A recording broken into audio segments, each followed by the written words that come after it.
Nous avons remarqué que certaines presses occidentales, néfastes et nuisibles à tout ce qui peut aller dans l'intérêt du Mali et surtout du peuple africain, véhiculent des éléments de mensonges sur le processus de retrait de la MINUSMA, c'est-à-dire les casques bleus qui sont au Mali. Je vous explique.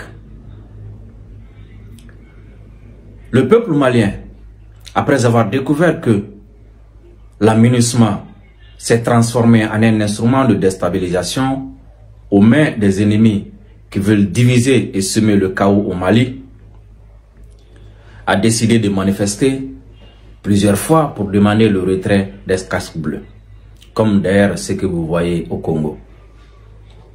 Et les autorités de la transition, après avoir vu également que la MINUSMA n'est plus là pour le Mali, mais qu'elle a d'autres agendas. Surtout qu'elle s'est mise au service de la France qui a juré partout qu'elle va diviser le Mali et semer le chaos. C'est ainsi que le gouvernement du Mali a demandé au Conseil de sécurité le retrait sans délai de la MINUSMA. Le secrétaire général des Nations Unies a envoyé des émissaires à Bamako pour venir négocier avec les autorités. Ces émissaires sont venus demander au Mali d'accorder un peu de temps aux casques bleus afin que ces derniers puissent se retirer en sécurité et de façon ordonnée et coordonnée. Le Mali étant membre des Nations Unies, le Mali étant un pays de paix, le Mali étant un pays qui a longtemps œuvré pour la paix et la sécurité dans le Sahel, en Afrique et dans le monde entier, et vu également que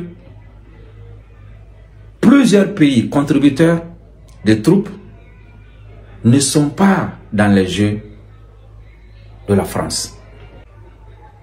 Après ces négociations, le Mali a accepté, le MINUSMA se retire de façon sécurisée. Et c'est ainsi que le Conseil de sécurité, après avoir mené toutes ces négociations, a pris la résolution 2690 qui met fin au mandat de la MINUSMA au Mali et demande à la MINUSMA de se mettre en rapport avec les autorités maliennes afin d'établir un plan de retrait et un chronogramme détaillé. Et la résolution 2690 a donné 6 mois à la MINUSMA afin qu'elle puisse se retirer. Les autorités maliennes ont accepté ces 6 mois. Et c'est ainsi que des commissions ont été mises en place afin d'établir un chronogramme entre la MINUSMA et les autorités maliennes. Un plan de retrait en 2 étapes a été adopté.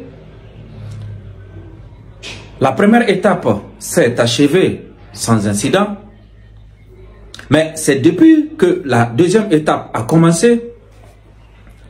Et une petite explication que je m'avais vous donnée. Vous avez vu que depuis que le retrait des casques bleus a commencé, tous les autres contingents qui étaient dirigés par des pays qui ne sont pas sous domination française se sont retirés sans problème. Lorsque la deuxième phase a commencé, et cette deuxième phase concerne la région de Kidal, et la région de Kidal étant sous contrôle des officiels français de la MINUSMA, c'est de là que tout a commencé.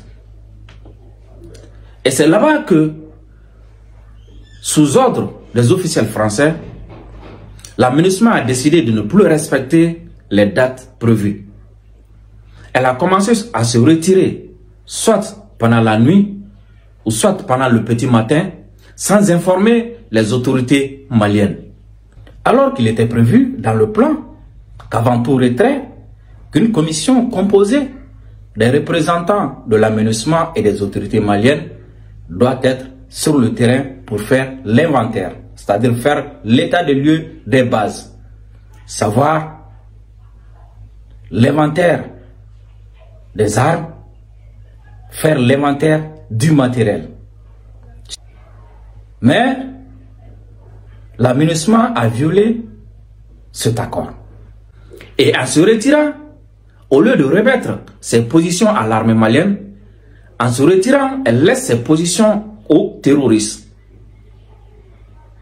Parce que la France, quelque temps avant le début de cette deuxième phase, la France, à travers son ministre des Armées, Sébastien Lecornu, a dit devant les sénateurs que le Mali sera divisé dans les semaines ou dans les mois à venir. Et après cette déclaration, l'aménagement qui est contrôlé à Kidal par des officiels français a commencé à se retirer avant les dates prévues, c'est-à-dire avant l'arrivée de l'armée malienne, pour que ces positions puissent être occupées par des terroristes. Voilà toute la vérité sur cette histoire. Il y avait un accord, il y avait des dates. L'aménagement, dans la résolution également, les casques bleus en partant devraient officiellement remettre les clés de ces positions aux autorités maliennes. Chose qui n'a pas été faite à Aguelhok. Chose qui n'a pas été faite lors de l'abandon des postes avancés de Kidal. Alors il y en a qui sont, ces médias mensonges sont en train de raconter partout que le Mali a demandé le retrait de l'aménagement, mais dès que cette derrière a commencé à se retirer et que le Mali se plaint encore que l'aménagement se retire. C'est pas vrai, c'est faux. Ce qui est reproché à l'aménagement, c'est d'avoir unilatéralement, sans informer les autorités maliennes, laissé ses positions aux terroristes, quitter ses positions avant les dates prévues, là aussi sans informer les autorités maliennes. C'est ce qui est reproché à l'aménagement. Et c'est ce double jeu de l'aménagement qui est dénoncé par le peuple malien, par les autorités maliennes. L'armée malienne n'a pas voulu anticiper pour aller s'installer dans ces camps, juste par respect qu'elle a envers les Nations Unies, qu'elle a envers la vraie communauté internationale. Si l'armée avait fait ça, ils allaient encore partir dire que c'est le Mali qui viole la résolution 2690. Alors le Mali a attendu les dates fixées. Mais avant ces dates, l'aménagement a unilatéralement évacué ses bases en laissant ses positions aux terroristes. Mais ces médias mensonges ne racontent pas ça. Voici la vérité.